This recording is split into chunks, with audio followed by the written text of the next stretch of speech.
Welcome back to Ancient Knowledge 144, Twin Flames 144. Welcome to one of our first, what will be hopefully of many to come, of what I call a divinely channeled custom spreads. That's what it comes down to. Divinely channeled custom spreads.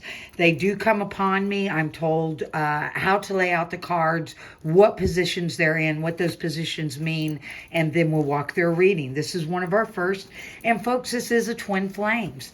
This, I was told, is a Twin Flames, quote unquote, shadow work custom spread, and it is to help Twin Flames on their journey. And for those of you who are working through a lot of the shadow work and a lot of the variations of it, you know of which I speak. You've dropped a lot of your ego long behind this, right? And you've recognized the journey that you're actually on, the Twin Flame journey. By the way, I am using Prisma Visions Tarot. Beautiful cards. And again, as always, there are links below. Go check out our link tree as well for archives and things of that nature. But let's go ahead and get going. This is a divinely channeled custom tarot spread, if you will, for Twin Flame shadow work. Positions 1 and 2 are the following. I was told to lay 1 here and to lay 2 here, and what this represented, and it will be for each of you to know. And by the way, you can use this spread multiple times as you work through your shadow work, and you'll know instinctively which one is Twin 1 and Twin 2 in any particular reading, okay? Because it may switch back and forth with you folks, okay? So we have the 17 star and the 6 of chalices, or 6 of cups. These represent the 2 twins. It represents you two. Okay, it's up to you to determine who falls right now under star and who falls under 6 of chalices. And I will tell you this as well. I've already been told in this particular reading that a lot of my interpretation, although I do read intuitively, almost exclusively intuitively, with the exception of when Spirit asks me to consult other written material, and then I will obviously cite that other material and I will go to it. And the reason that was given to me was simply this: why rewrite something that has been beautifully written and does not need to be updated as of yet? For whatever reason, maybe there's a group of you out there listening that are going to get a particular message through that. I don't know, but I've been asked to consult with the Crowley Tarot Handbook, even though I'm not using those cards. Position 3 is what holds you two together beyond the obvious, beyond the knowing that you have as twins, right? Of whatever's going on that you don't understand, but you still know it's there. Beyond that, what truly for you holds you two together is what that card number 3 stands for. Position 4 and 5. And this is what twin number 1 believes about twin number 2. And what twin number 2 believes about twin number 1, that may not be the whole truth. That may be one-sided, one perspective. Not that it doesn't hold truth, not that it isn't a valid perspective of each twin, but a one-sided, possibly not whole truth. And so that needs to be considered. Then I was told the next 2 positions swing around here. Okay, so we start over here. So this is actually going to be 6 and 7. And this represents what twin number 2 and twin number 1 believe about one or about the other. Let me be specific about the other, that is absolutely true. And it really is an unbiased, objective, whole 360 degree or close to it perspective. And it's also something that other twin kind of already knows on some type of levels. Okay. The last card I was told is in the position 8 is, okay, now what do you twins do with this information at this time? In other words, how are you going to take those energies that you just figured out on your own with this reading by just honestly asking yourselves, each other, and yourself the questions, and being without ego and each honest with one another and with self, and you can't go wrong no matter what it is that you're pushing through. Remember, a lot of this stuff we have not seen. We're bringing it to a surface to be able to see something that normally one would go through an entire lifetime and never once ever see about themselves or truly in others. Okay, from a pure love and light perspective, and a desire to grow together on this journey and to reach your ultimate goal together, as opposed to dealing with the ego-based objectives any longer. So that's the reading I was told to give. Now, as you can see the cards that we have, let's go kind of back over those. And this is the first time I've ever given this reading, this particular reading. It was just given to me today. And we have, one of you represents the star, and one of you represents the Six of Chalices, or what is similar to the Six of Water or the Six of Cups. Now, as I mentioned, we are going to consult with Crowley. Now, the first thing I want to point out here before I do is that you have 17, which breaks down to an 8. You also have an 8 on the strength card on this side, a 5. You have 3 aces in this particular reading. 2 of them being the centers, both centers, right? Then, of course, we have a 6 and a 10. So, yeah, I'm kind of seeing how this balances out. Star, according to Crowley, is devotion to the moment, spiritual introspection, trust in a higher order, creative hope, its overall quality, carefreeness, trust in the future. Well, that's one of you. The Six of Cups, the water of joy of life and inner harmony. So which one of you is feeling of the star and which one of you is feeling of the Six of Cups more? I think you both share a bit of each. Richness of feeling, deep and close emotional ties, emotional will and creative power, balance and harmony. Okay, so which one of you is the star? Which one of you is the Six of Chalices in this particular reading, which would then put you, and if you are choosing one, then that would put you with as well card number 4 as well as card number 7. And if you are on this side, you are 2 as well as 5 and 6, I believe. Yes. Okay. Sorry. New reading to me too. The Ace of Challenges. What holds you two together? Besides the obvious in all twin flame relationships, right? But what holds you two together?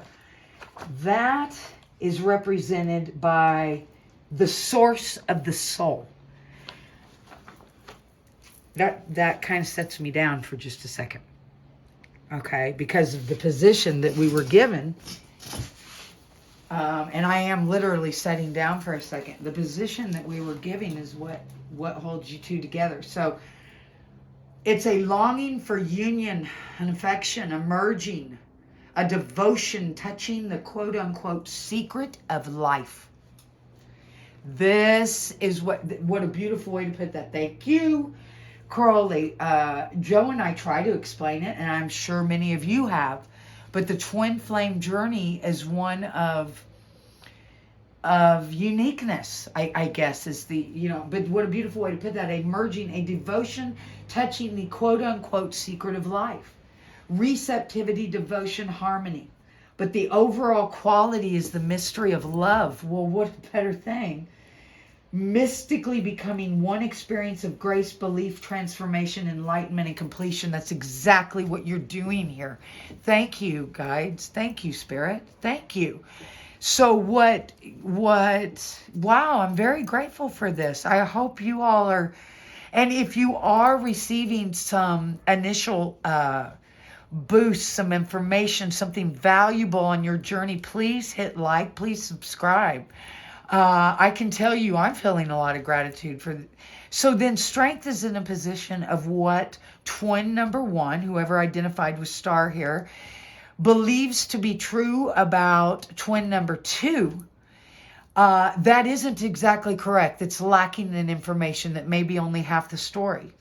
And of course, this Ace of Pentacles is sitting in the same position for what twin number 2 feels or believes to be true about twin number 1, that as well is not exactly the truth. So we have strength, another 8 card. And notice, by the way, that twin 1 is really leaning heavily over here on some major arcana, while twin 2 is trying to tell a story too that tells the complementary of the other, but through the minor arcana. It's kind of interesting and fun to watch. So anyway, we have strength.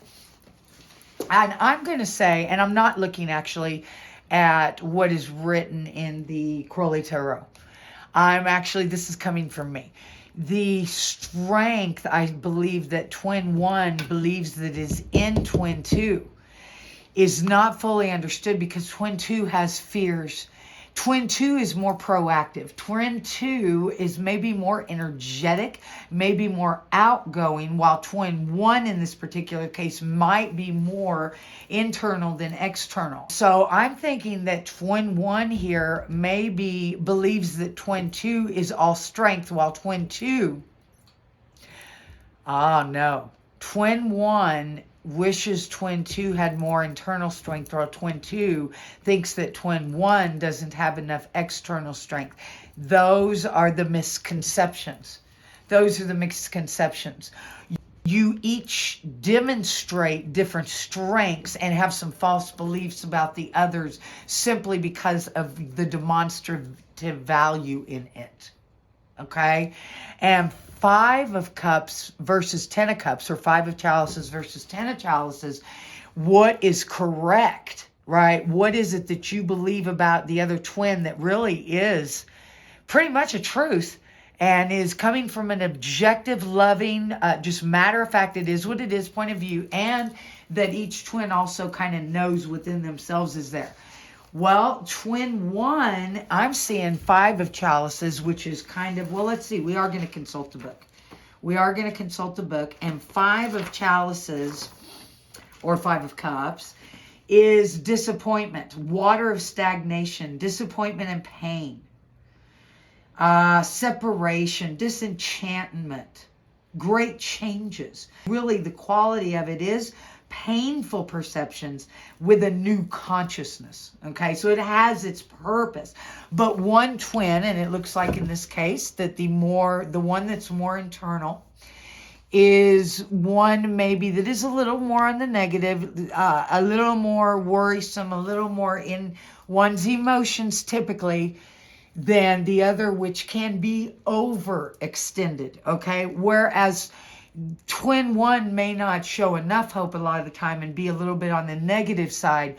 Twin 2 is a little over the top, and that causes its own issues, right? Because it's not realistic. It's twin 2. Well, let's just look, because twin 2 is literally the flip of that, going from the 5 of that suit all the way up to the 10 being satiety.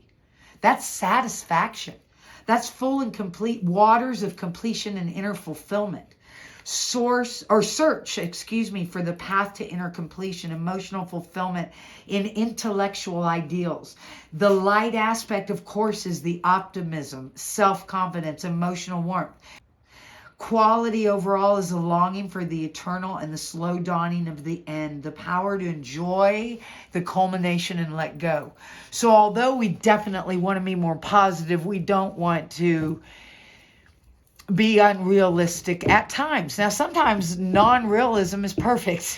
It's what you need to recognize that there are no limits. But in this particular situation, we're talking about an overall quality where one needs to work on negativity while the other needs to work on not becoming more negative, but becoming more realistic and more accepting of you might not hit the lottery tomorrow night type of overzealous. That's not to say you won't, okay? But, the acceptance of the odds in that as well. We can come to another Ace of Wands, in a position we're told, which is, what do you guys now do about that? What do you twins together as you go. And you may see these slightly differently as they play into your life. Whatever resonates with you here, this reading was given for you in working through this. So if my interpretations, if Crowley's are not what is coming to you, but something else is very strongly, you take what you have and you grab onto that and you roll with that, right? So anyway, this final card, Ace of Wands, and we are consulting the book, the sparks of inspiration. Because by you guys doing this work together and truly transmuting all of this ugly, dark crap energy that has been around from, well, I'm going to tell you, from the beginning of time and beyond, okay? We're finally transmuting all this crap, and we're doing it collectively as twin flames and as a mass consciousness as well. It's not just twin flames on this journey of ascension and to enlightenment to remembrance, right? But the twin flame journey is a specific one, and this is for you. What a beautiful reading. I plan on, and I know Joe does as well, releasing a lot more custom readings as they are given to us, especially lately. We love you so much. Let us know a little bit about your journey. Please comment. Please, whatever it is you feel, we're interested. We are very interested. Over 18 years of a walk now has taken us all over the world. Love you. See you next time. Bye.